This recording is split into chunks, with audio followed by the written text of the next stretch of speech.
Rape सिर्फ महिलाओं का होता है, मर्दों का रेप नहीं होता है क्या? होता है सर, आप हंस रहे हैं, होता है। आपकी हंसी इस बात का इकरार है कि आप जानते हैं किसका हुआ है। कार्ल मार्क्स ने कहा था sir, history repeats itself first as a tragedy, second as a Fars.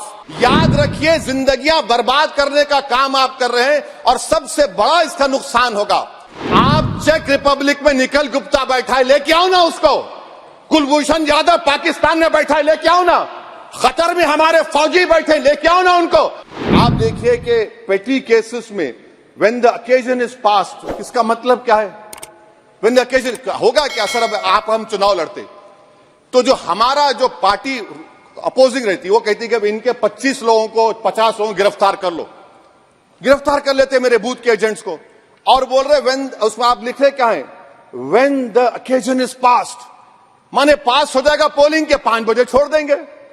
अरे आप अपना ही हाथ काट रहे हैं अपने आप। याद रखिए, आज आप मुस्कुरा रहे हैं, कल यहां पर बैठेंगे कोई और कर देगा काम आपके ऊपर। अच्छा, रेप सर, रेप क्या? रेप सिर्फ महिलाओं का होता है, मर्दों का रेप नहीं होता है क्या?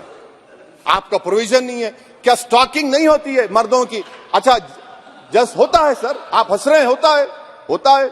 आपकी हंसी इस बात का इकरार है कि आप जानते हैं किसका हुआ है। तो justice JS Verma sir, justice JS Verma का जेंडर न्यूट्रल बनाइए। अच्छा, क्लॉज 69 को, क्लॉज 69 लव जिहाद आ गया। देखिए सर, क्लॉज 6 लव जिहाद आ गया, उसमें बियॉन्ड रीजनेबल डाउट प्रूव ही नहीं कर पाएंगे आप।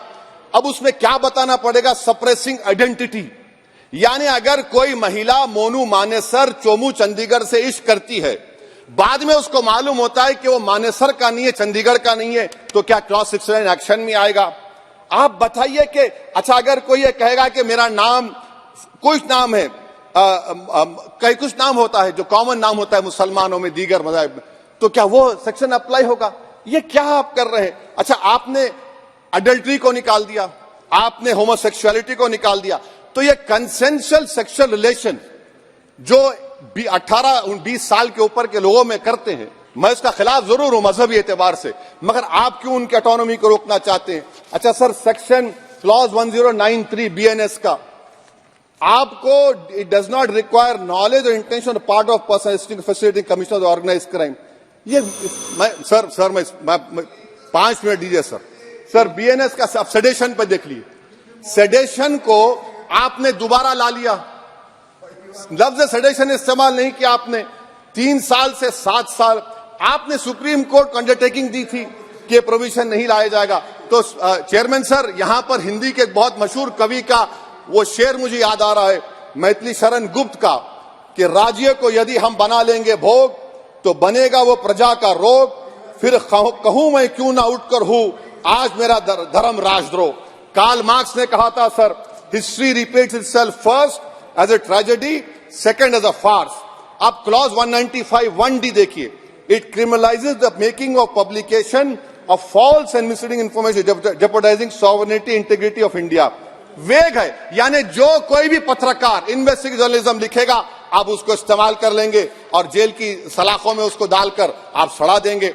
सर, मैं आपको और एक बात बताना चाहूंगा कि रैश एंड नेग्लिजेंट एक्ट जो आईपीसी में था 2 साल थे, 304, आप उसको बढ़ाकर 5 साल कर दिए 1061 में, बीएनएस 1 में।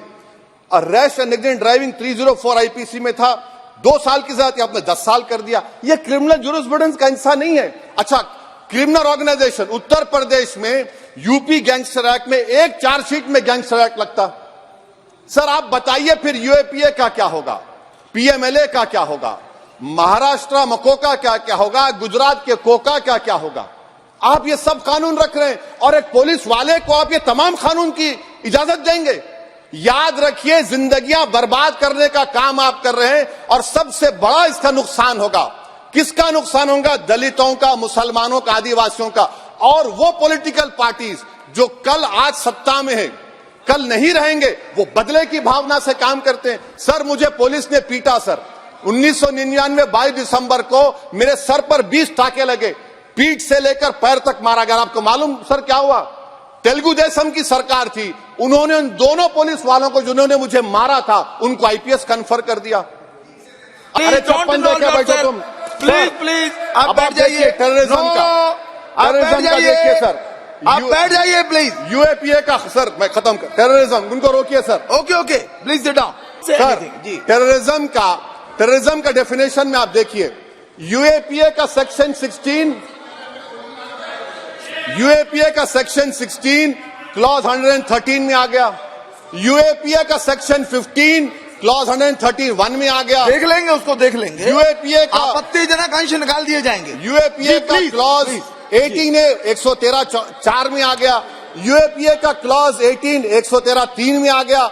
यूएपीए का क्लॉज 20 113 5 में आ गया। यूएपीए का सेक्शन 19 113 6 में आ गया। अरे भाई साहब फिर क्या बचा है? आप यूएपीए से मकोका से गुजरात कोका से पीएमएलए सब ला लिए।